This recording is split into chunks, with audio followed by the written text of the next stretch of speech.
NASCAR Coast to Coast here on the Motor Racing Network, brought to you by Wheel Engineering and also in part by Hercules Tires. I'm Hannah Newhouse, each and every week here with my co-host of Kyle Rickey. And Kyle, the last couple of years, it seems like the Pinty series just couldn't catch a break. Last year, really unable to run an actual championship format.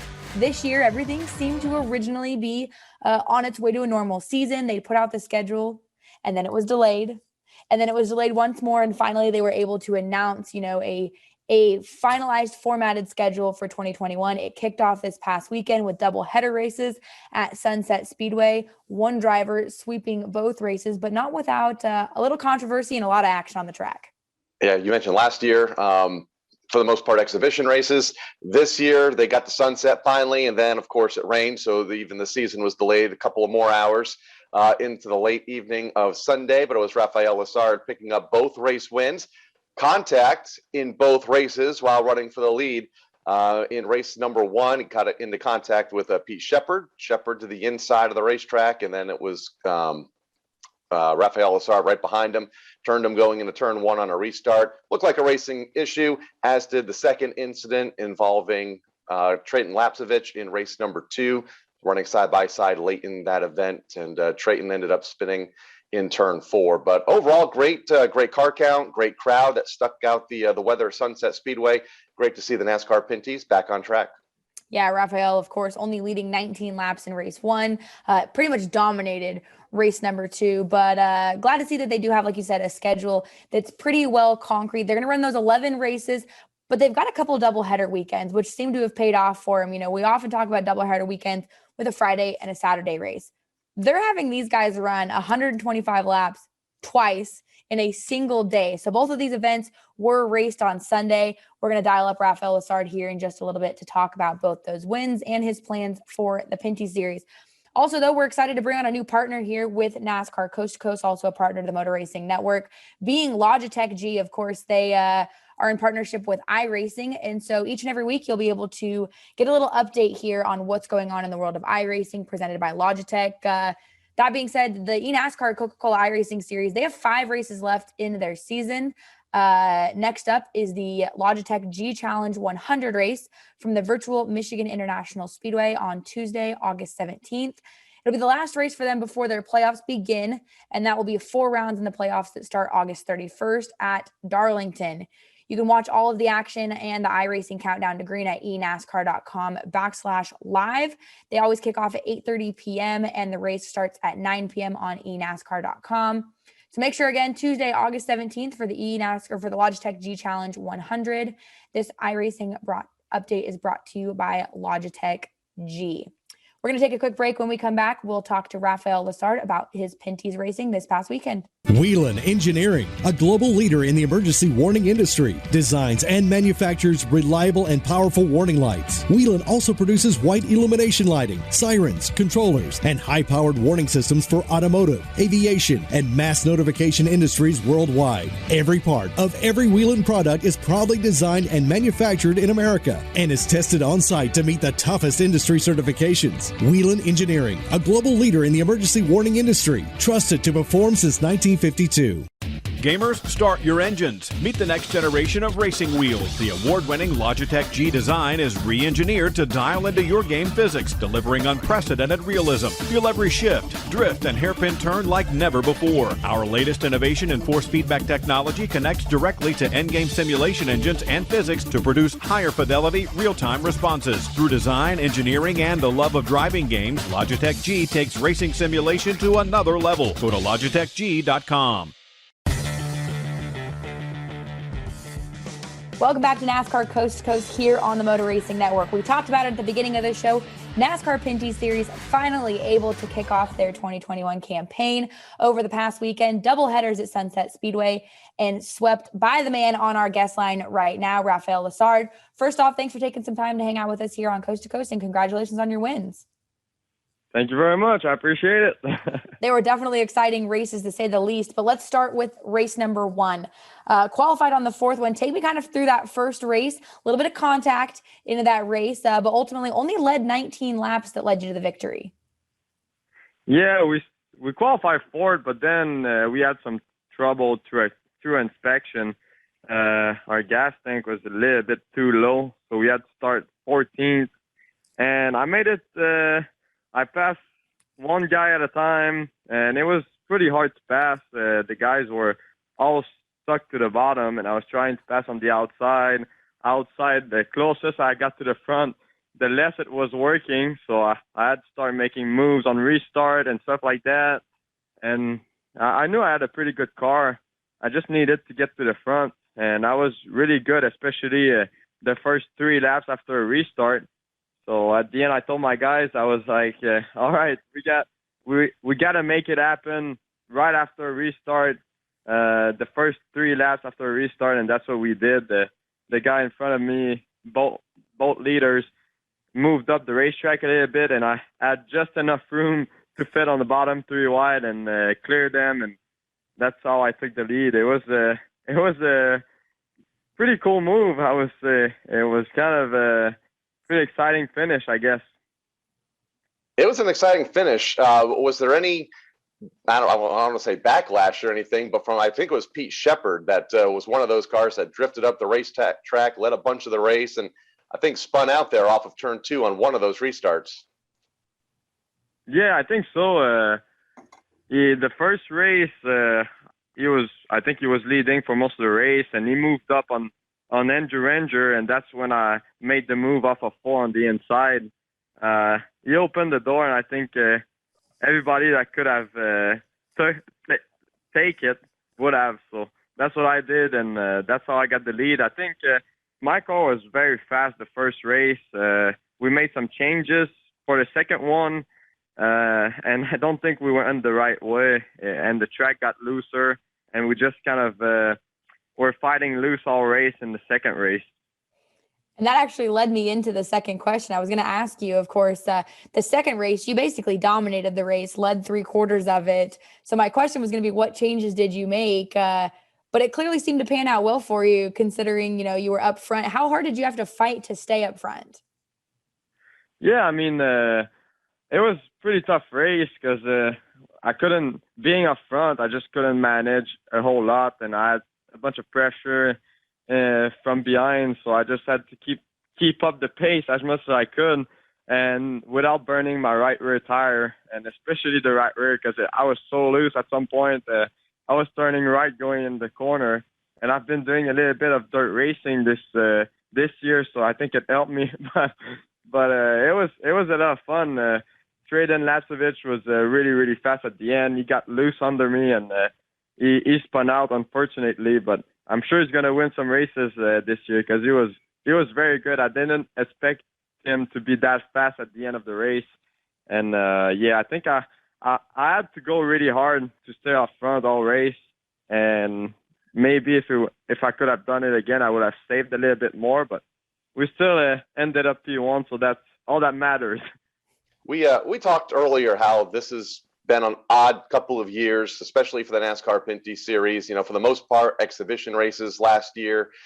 This year, the season already delayed. Then you get to the racetrack on Sunday, delayed because of rain. You get on the racetrack, you run 5 or 6 laps, and then it rains again, and it's another couple of hours before the sun comes out and you guys can really get going. How does that affect you and the rain on Sunday, especially just the mentality of the day? You strap in, you go for a few laps, and then you have to sit and wait again for another couple of hours.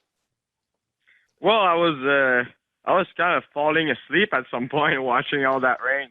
But you just gotta stay in your game and stay ready all the time. I mean, we went back green, and before we took the green the second time, the racetrack, we were finishing to dry the racetrack, and the 3rd and 4th lane was still wet.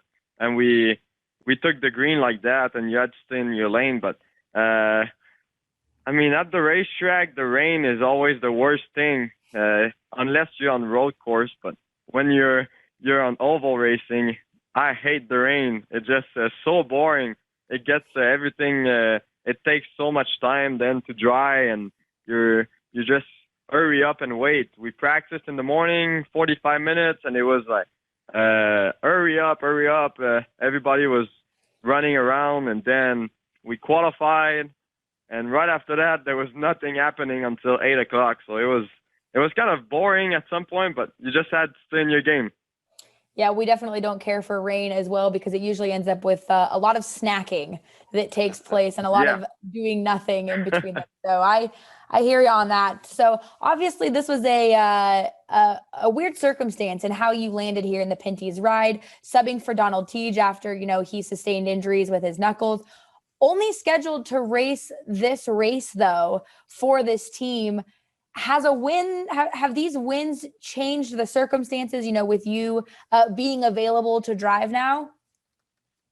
Well, I would say yes, because I think wins brings opportunity, and I was only supposed to make those 2 races, and now with 2 wins like that, we signed with Napa Auto Parts and the Grand Prix of Trois-Rivières in Three River for the road course with White Motorsports. So I'm going to do one more race in the Pinty series. I would like to do more, but right now I got one more in Three River in 2 weeks. So it wasn't planned again. Last Saturday night wasn't planned at all, but hopefully we get some other good news after Three River and we can keep on going, because I would love to do more races in the Pinty series. We're going to Three River with the leading the championship right now, the standings. So it's pretty cool. I mean, you have 3 wins and 4 career starts in this series. I mean, what is it about these race cars that you like so much? I mean, regardless of the racetrack, I feel like. I don't know. I mean, they're a lot of fun to drive. They got a lot of power, a lot of torque. Not that good of a tire. They're just kind of sliding around a bunch, and you got to manage it the best you can. You don't have that great of a suspension, so they're just sliding around, and you got to be very smooth with it, but at the same time kind of find the edge. And that's what I like, and it's hard racing. It's rough racing. I mean, it's short track racing.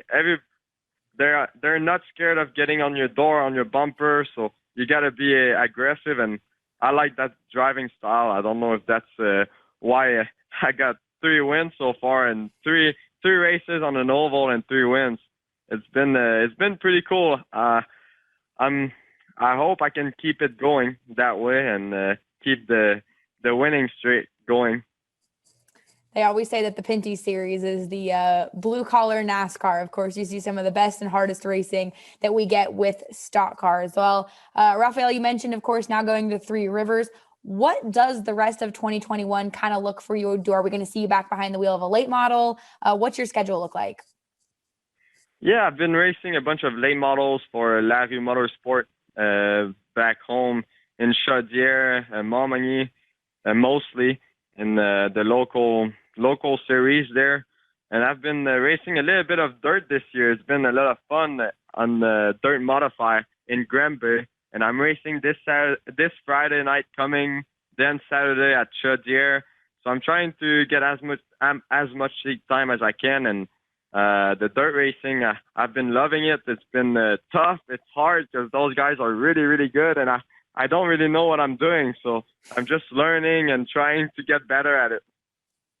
We hear that a lot. Drivers going over to dirt from the asphalt world. They don't know what they're doing, but I think they most of them adapt pretty well, pretty quick. But for you, is the ultimate goal still to get back here into NASCAR's national series here in the States after finding so much success in the trucks the last couple of seasons? For sure. I mean, it's always a dream. I always want to go back in United States and race a full-time season in the Camping World Truck Series. That would be my goal. But it all depends. We all know the sport. It's a very expensive sport, and you need a lot of good partners. And I've been working on it. There's a lot of people that we're talking to, and we don't have anything sure for next year yet. But hopefully we get something soon, or we'll see if we can make it happen. And if not, I'll try. There's some other option that I can do, and hopefully I just end up behind the wheel of a race car somewhere. That's all I want. I want to be behind the wheel and doing what I love. That's always the goal. Of course, your family was always one of my favorites to see in the truck garage. Well, again, Raphael, congratulations this past weekend. We're looking forward to, of course, watching you at Three Rivers. And best of luck, of course, to put together something, whether that's returning to the truck series or racing stateside. We continue to look forward to watching your journey. Thank you very much. I appreciate your time and letting me on your show. Again, guys, that was Raphael Lessard, winner this past weekend with the NASCAR Pinty Series, sweeping the doubleheader at Sunset Speedway. We're going to take a quick break. When we return, we've got your Whelen Engineering Modified Spotlight. Whelen Engineering, a global leader in the emergency warning industry, designs and manufactures reliable and powerful warning lights. Whelen also produces white illumination lighting, sirens, controllers, and high-powered warning systems for automotive, aviation, and mass notification industries worldwide. Every part of every Whelen product is proudly designed and manufactured in America and is tested on-site to meet the toughest industry certifications. Whelen Engineering, a global leader in the emergency warning industry, trusted to perform since 1952. Sir,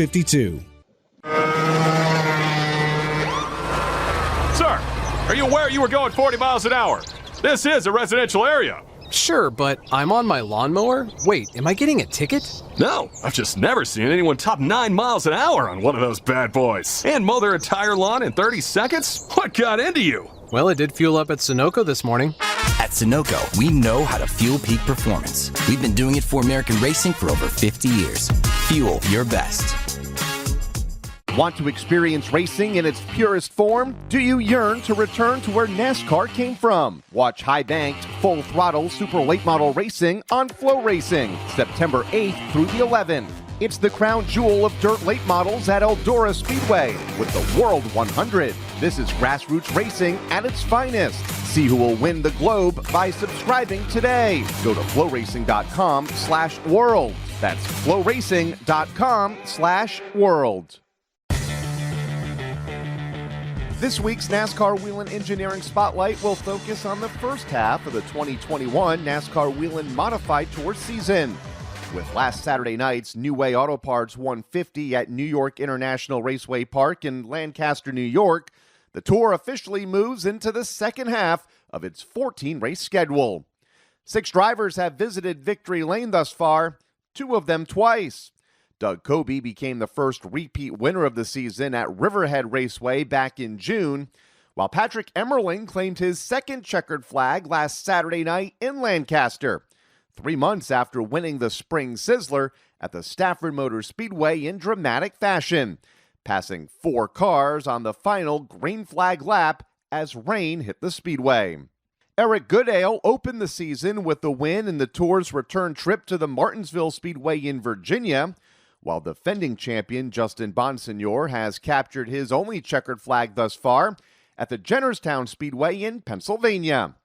Matt Hirschman won his 4th career Modified Tour race at the Oswego Speedway in June, while NASCAR Cup Series driver Ryan Preece returned to his modified racing roots, making a 3-wide last lap pass on Bonsignor and Ron Silk to win at the New Hampshire Motor Speedway in July.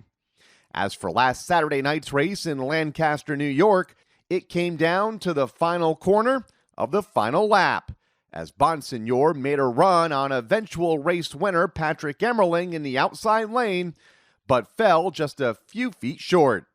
As for the championship standings, Justin Bonsignor leads by just 6 points over Emmerling and 54 points over third place John McKennedy, as the Whelen Modified Tour heads back to the Stafford Motor Speedway in Connecticut for this Friday night's GAF Roofing 150, a race that can be seen live on NBC's Track Pass. This has been your Whelen Engineering Modified Update here on NASCAR Coast to Coast. More with Hannah Newhouse and I in a moment. Whelen Engineering, a global leader in the emergency warning industry, designs and manufactures reliable and powerful warning lights. Whelen also produces white illumination lighting, sirens, controllers, and high-powered warning systems for automotive, aviation, and mass notification industries worldwide. Every part of every Whelen product is proudly designed and manufactured in America and is tested on-site to meet the toughest industry certifications. Whelen Engineering, a global leader in the emergency warning industry, trusted to perform since 1952. Citywide to countryside, whatever you drive, wherever you go, Hercules has the value, selection, and industry-leading warranty to get you there no matter where the road takes you. Go to HerculesTires.com. There you can find the nearest authorized Hercules retail location to you. Plus, you can use the tire tracker to find out which Hercules tire fits your vehicle the best. That's HerculesTires.com. Hercules Tires, ride on our strength.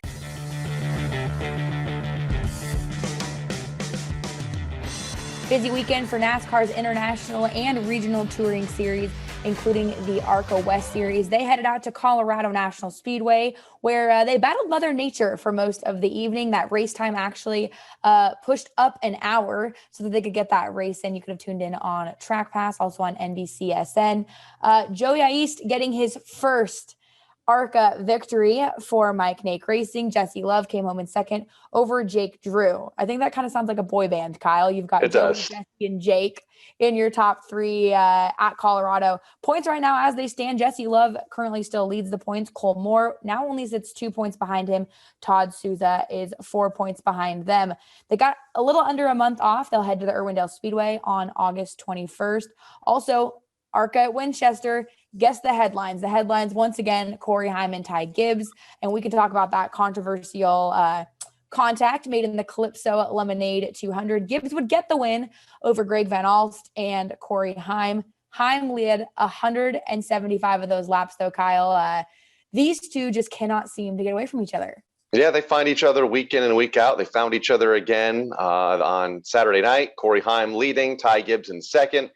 And then Corey Heim spinning to the infield off of turn number 2. You can't put it all on Ty. They were in lap traffic, and I know Ty wanted to I guess, return the favor from a couple of weeks ago when they got together. Was it at the Iowa Speedway, I believe? So, or was it Berlin? They're all running together now. It's been a very busy summer, but they got together a couple of weeks ago and got together again on Saturday night, but they were in lap traffic. Thad Moffitt was trying to stay on the lead lap, running in the top 5. It was a long green flag run. And, Ty saw his opportunity to make a move for the lead and rough up Corey Heim a little bit. And unfortunately, Corey spun, but the good thing is there were only a couple cars on the lead lap. So Corey didn't lose a whole lot of positions on the speedway. Yeah, Corey Heim now sits, of course, still in the second position, 7 points behind Ty Gibbs, your leader, and Moffitt, 87 points out from the lead. So right now, it's a two-man race right now. It's a two-man race, as we continue to close down the ARCA season. They're headed to the Glen this weekend on the 6th for the Clean Harbors 100 at the Glen. It's been fun to watch the ARCA series head to a couple road courses alongside NASCAR this season. The Modifieds also in action at New York International Raceway for the New Way Auto Parts 150. And I laughed at some of the tweets that came out of this weekend. It says, it never fails. The Modifieds can put on some of the best racing you've seen for 180 laps of 200, let's just say. And when they decide they're going to wreck, they're going to wreck. And that's exactly what happened. Red flag conditions late on in the race. But Patrick Emmerling with yet another win. Yeah, and he's been a big surprise this year. Ever since he won the Spring Sizzler back in April, the second race out. Running for the championship, very consistent, only 6 points out of the lead behind last year's champion, Justin Bonsignor, who had an amazing run on the last lap, had a full head of steam in the outside lane through turns 3 and 4, and fell just short in a photo finish at Lancaster. A great crowd on Saturday night. It was awesome to hear Dave Moody and Alex Hayden on the call of that race from Lancaster. They know Mikey Myers, who promoted the event up at Lancaster, and it was good to see those two up in the booth and have a great finish. I think the other big controversy of that event was Doug Coby. The shifter braking on the pace laps had to go to pit road. NASCAR went green for the most part without him. Then there was a debate, and the debate continues midweek this week, whether Doug was 1 lap down or 2 laps down. And you almost have to get an aerial view and just kind of watch it play out, because I still can't put in my mind how it played out, because the cameras really weren't focused on it. They were focused on the start of the race and not Doug. But Doug says he was 1 lap down. NASCAR says he was 2 laps down the way the pit road was laid out at Lancaster. And I guess one additional pace lap would have we wouldn't have had to be talking about this conversation right now. So yeah, you gotta love controversy when it comes to, of course, timing and scoring. Bonsignor now currently does lead the points, though. Emmerling, though, only 6 points back, and McKennedy sits 54 back. So those two starting to break away. A little bit of controversy also as well, and I don't even have the finish for it. It was actually out at the Idaho 200 up at State Line. The race finished under caution, but they missed the scoring in the top 5 on how everyone finished based on their rule book. I just have to say, I would not want to be a person that does timing and scoring in any capacity ever, because it seems like you just can't win. Like, you just can't win. It's always a battle of opinions on who did what. Sometimes the computers outsmart us. Yes. And, you'll wonder how we thrived as a sport without them back years ago when everything was, for the most part, hand scored. And that's like the deal with the modified race because of the scoring loop and where the scoring loop was, and it doesn't go across the pit lane. They deducted another lap from Doug when Doug actually crossed, but on pit road. I don't know. Sometimes you wonder there's just way too many computers involved. Yep, there's a reason that we talk about race cars. That's right. Instead of anything else. Also, another big race, we talked about it a little bit last week with our guest. This past weekend was the Throwback 276 at Hickory Motor Speedway. Hot one for all of the drivers and fans that did make their way out. Of course, it's been high temperatures here in the Carolinas. Both the super late models and the late model stocks ran this weekend. Matt Craig was the winner of the super late model over Chandler Smith and Bubba Pollard. And in the late model stock division, Josh Berry collects yet another big win in the late model stock racing world. Mason Diaz came home second over Sam Yarborough. They were supposed to race this next weekend at Wake County, but unfortunately, due to the tire shortage that we're seeing, a big issue with a lot of not only short tracks, but touring events, with Hoosier, they've actually canceled the race at Wake County, rescheduled it to sometime later in October. We're seeing a lot of those issues, again, throughout the world of short track racing, both on a local level, Kyle, and regional. And we're seeing it at all levels up here, especially in the Northeast. Even the go-karts that we run up here at Pomfret Speedway, the Stafford Speedway on Monday nights, they fell victim to the tire shortage just a couple of weeks ago. So everyone having to manage all their equipment, their tires, a little bit more here throughout this summer. Hopefully we can get through it here pretty quick. Colorado National Speedway in action. We mentioned K&N, wow, ARCA West earlier. You've been doing so good. I know. The late models were there as well. They had a great field. Dan Alama picking up the race win. They are back in action with the Pro Trucks this weekend. The Stafford Speedway ran the Open Modifieds. Chase Dowling picked up the win last Friday night. Todd Owen won in the SK Modifieds. Of course, the NASCAR Whelen Modified Tour headlined there this week with the GAF Roofing 150. The Berlin Raceway in action, super late models. It was Tom Thomas holding off Joe Bush to claim the win. They will host the Brad Sweet Memorial Race this Saturday.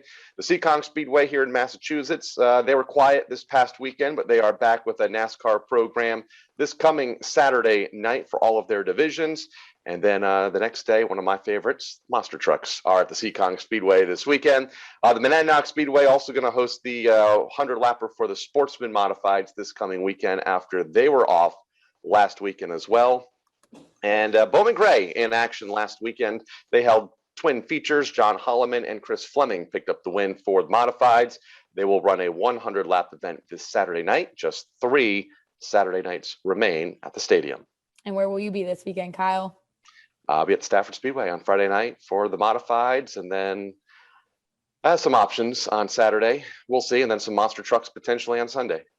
Just can't stay away from these racetracks. Well, I get my first experience. Look who's talking. Yeah, no kidding. With NASCAR sanctioning on dirt. I know NASCAR, of course, has a lot of racetracks across the country that are NASCAR sanctioned and do run a weekly series on dirt. Unfortunately, Kyle, we don't probably cover that as much as we should, just something that's a little unfamiliar. But I get to go to Cedar Lake Speedway over the weekend with the World of Outlaw late models, and our secondary with us, our support division is NASCAR late models at Cedar Lake Speedway. So kind of cool to have my two worlds collide a little bit there. So I will be there. Lots of racing, of course, over the weekend, both in NASCAR's regional and local division. Again, NASCAR is back in action at Watkins Glen, but still plenty of opportunities to go support your local drivers and your local racetracks. We want to send a big thank you again to Raphael Lessard for joining us here on Coast to Coast. We look forward to covering more racing action next week. I'm Hannah Newhouse with the Kyle, Rickey, and producers Greg Moore and Ryan Horn. We'll see you next week here on NASCAR Coast to Coast.